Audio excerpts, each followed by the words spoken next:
මානවඩු state එක ගැන අහලා තියෙනවද? එහෙම නැත්නම් මානවඩු ස්ටේට් එක ඇතුළේ සිද්ධ වෙන අපූත ක්‍රියාකාරකම් ගැන අතුරුදහන් වීම ගැන එහෙම අහලා තියෙනවද? බය වෙන්න එපා. මේ කතා කරන්න යන්නේ ලංකාවේ ෆිල්ම් එකක් ගැන. ආට් කතා. ඉතින් ආට් කතා එක අද කතා කරන්න බලාපොරොත්තු වෙන්නේ සංජය දිසානායකගේ මානවඩු ස්ටේට් කියන ෆිල්ම් එක ගැන. මේ ෆිල්ම් එක හැමෝටම බලන්න නම් අවස්ථාව හම්බ වෙන එකක් නැති වෙයි ඉදිරියේදීත්. මොකද ඒකට හේතුව මේක විශේෂ දර්ශනයකින් තමයි මම බැලුවේ.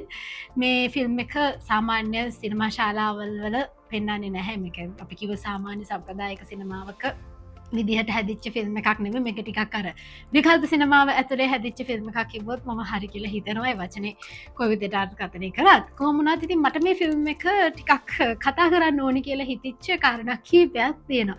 ඒක එක කාරණාවක් තමයි අතන පෞද්ගලික කාරණාවක්. එකක් සංජය කියන්නේ මගේ මිත්‍රයෙක් වීම. අනිත් එක තමයි මේ ෆිල්ම් එක ෆවුන්ඩ් ෆුටේජ් වලින් හදපු ෆිල්ම් එකක් වීම තමයි ඊළඟ කාරණය මම මේ ගැන විශේෂයෙන් කතා කරන්න ඕනේ. අනිත් කාරණය තමයි මට හිතුණා මේ වගේ නව නිර්මාණ කරන නිර්මාණ ශිල්පීන්ට යම්කිසි ආකාරයක ඇගයීමක් ලක් කරන්න ඕනේ. හරි. ඒ ගැන කතා බහක් ඇති කරලා සමාජයේ කතා බහක් ඇති කරගත්තොත් ඒගොල්ලන් යම්කිසි ආකාරයක දිරිගැන්වීමක් ඇති වේවි කියලා හිතන අදහසකින් තමයි අද දවසේදී මේ මානවඩු ස්ටේට් කියන ෆිල්ම් එක ගැන කතා කරන්න හිතුවේ. කොහොමවත් මම එන්න ෆිල්ම් එක පැත්තට. මම මුලිනුත් කිව්වා වගේ මේ ෆිල්ම් එක හදලා තියෙන්නේ ඇත්තටම ෆවුන්ඩ් ෆුටේජ් වලින්. මම හිතන්නේ මේ වගේ ෆවුන්ඩ් ෆුටේජ් පාවිච්චි කරලා ලංකාවේ හැදිච්ච ෆිල්ම් තියෙනවා. ඉතින් ඒ වගේ අතරින් මට මේ ෆිල්ම් එක විශේෂ වෙනවා. පටන් ගත්ත තැන ඉඳලා අවසාන වෙනකම්ම ෆවුන්ඩ් ෆුටේජ් පාවිච්චි කරලා තමයි මේ ෆිල්ම් එක කරලා තියෙන්නේ. අනිත් කාරණා තමයි මේකේ විශේෂත්වය. මේ ෆිල්ම් එක සම්පූර්ණයෙන්ම රූපගත කරලා තියෙන්නේ GoPro එකකින්. ඒක ඉතාමත් විශේෂ වෙනවා. මොකද අපි සාමාන්‍යයෙන් දන්නවා GoPro එකක් කිව්වම අපි සාමාන්‍යයෙන් travel කරන්න එහෙම නැත්නම් අපි සාමාන්‍ය දිනදා ජීවිතේදී එහෙම නැත්නම් ඒ වගේ දේවල් වලට පාවිච්චි කරාට මේකෙන් GoPro එකකින් ෆිල්ම් එකක් කරන්න පුළුවන්ද කියන එක පෙන්නපු ෆිල්ම් එකක් කියන හින්දා මට මේ ෆිල්ම් එක එක පැත්තකින් තවත් විදිහට විශේෂ වෙනවා. කොහොමද මම මේ ෆිල්ම් එකේ කතාවට එන්න මම ආසයි.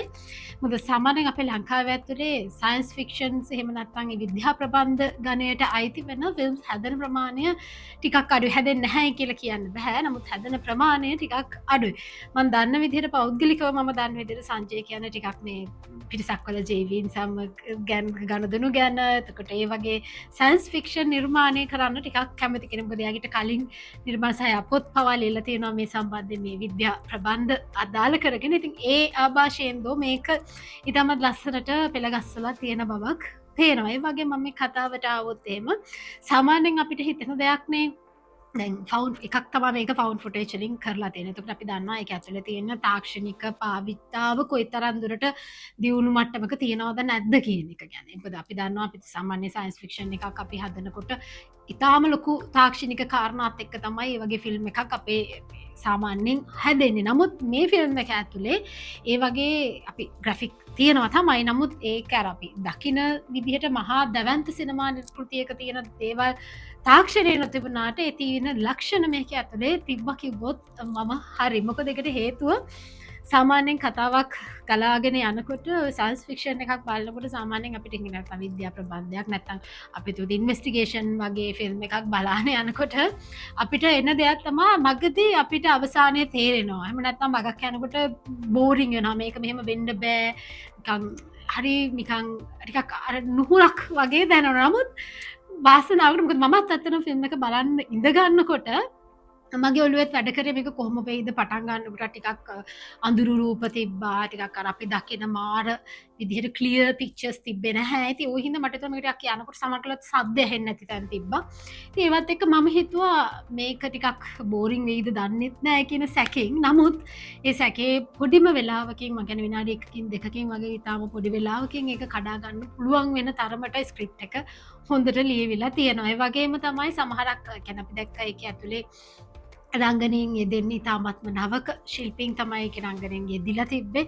ඉතින් ඒගොල්ලොත් ඒගොල්ලන්ගේ උපරිම දායකත්වය මේ සිනමා පටය වෙනුවෙන් දීලා තියෙන බව නම් ඉතාමත්ම හොඳින් පේනවා. කොහොම වුණත් මෙතන තියෙන තවත් පොඩි තාක්ෂණික කාරණාවක් ගැන කියන්න ඕනේ. මොකද මේක හරිම ෆවුන්ඩ් ෆුටේජ් විදියටම කරලා තියෙනවා කියන එකට. මොකද ඒගොල්ලෝ ඒ GoPro එකෙන් රෙකෝඩ් වෙන සවුන්ඩ් එකම තමයි ඒගොල්ලෝ මුළු ෆිල්ම් එක පුරාවටම පාවිච්චි කරලා තිබ්බේ. ඉතින් මේකත් එක්තරා විදිහක විශේෂ දෙයක් වෙනවා සහ ඒකම තමයි එක පැත්තකින් මම හිතන්නේ ඒගොල්ලන්ට ප්‍රධාන ලොකු විශාල සිනමා ශාලාවල පෙන්වන්න බැරි වෙන තරමටත් පත් වෙන්නේ. මොකද ඒ සවුන්ඩ්ස් වල තියෙන ක්වොලිටි ප්‍රශ්නය නිසා. කොහොම වුණත් ඒ උත්සාහය ඉතාමත්ම අගය කරන්න ඕන නිසාම තමයි මේ විදිහට මම මේ ගැන කතා කරන්න හිතුවේ.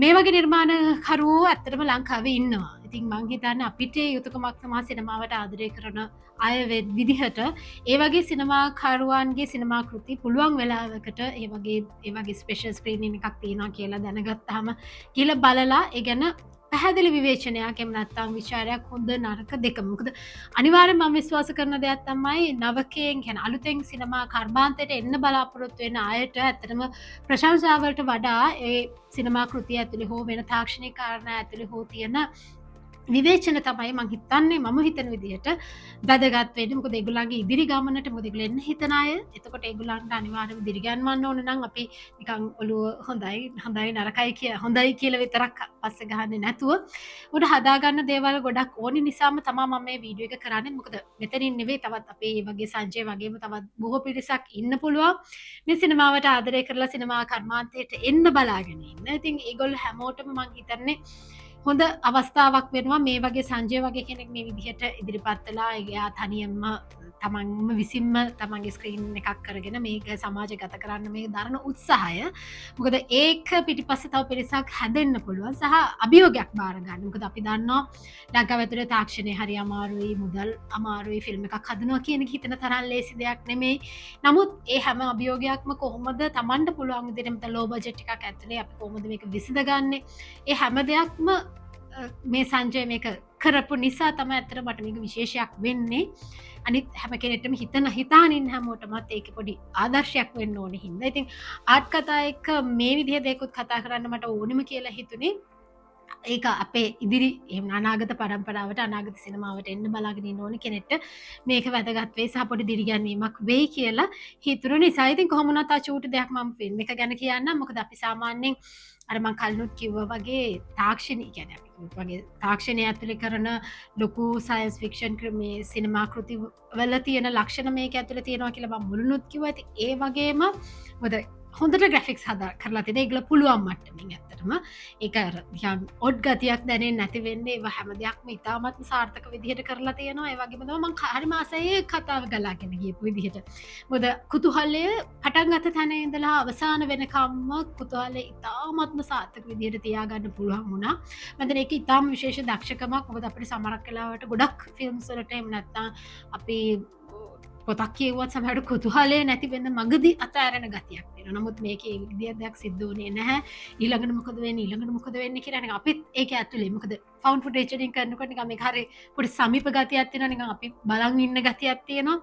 ඉතින් ඒකත් එක්ක හරිය ලස්සනට මේ සිනමාව පෙළ ගලපගෙන තියෙන බව නම් ඉතාමත්ම පැහැදිලි. ඉතින් සංජය මම මේ වීඩියෝ එක පෞද්ගලිකව ආසාව නිසා තමයි කරේ. ඇත්තට මම හිතන්නේ අපිම දන්නවා ආර්ට් කතා එක්ක ගොඩක් හැමෝම බලලා තියෙන හැමෝම බලන්න පුළුවන් සිනමා කෘති තමයි කතා කරන්නේ. මෙච්චර දවසක් කතා කරේ. උනාට මට පොඩි වෙනසකටත් එක්ක මට හිතුණා මේ ගැනත් කතා කරන්න ඕනේ කියලා. ඉතින් කාට හරි කොහෙදි හරි ආරංචි වුණොත් මානවඩු ස්ටේට් නැවත වතාවක් හරි පෙන්නනවා කියලා අනිවාර්යයෙන්ම ගිහිල්ලා බලන්න. ඒක හොඳ අත්දැකීමක් වෙයි. අලුත් සිනමාකාරයෙක් කොච්චර දුරට තමන්ගේ කාර්ය හරියට සාර්ථකව කරලා තියෙනවද කියන එක බලන්න. ඉතින් එහෙනම් තවත් දවසක ආර්ට් කතා එක්ක තවත් සිනමා කෘතියකින් ටීවී සීරීස් එකකින් වේවා නැත්නම් පොතකින් හම් වෙන බලාපොරොත්තු වෙයි.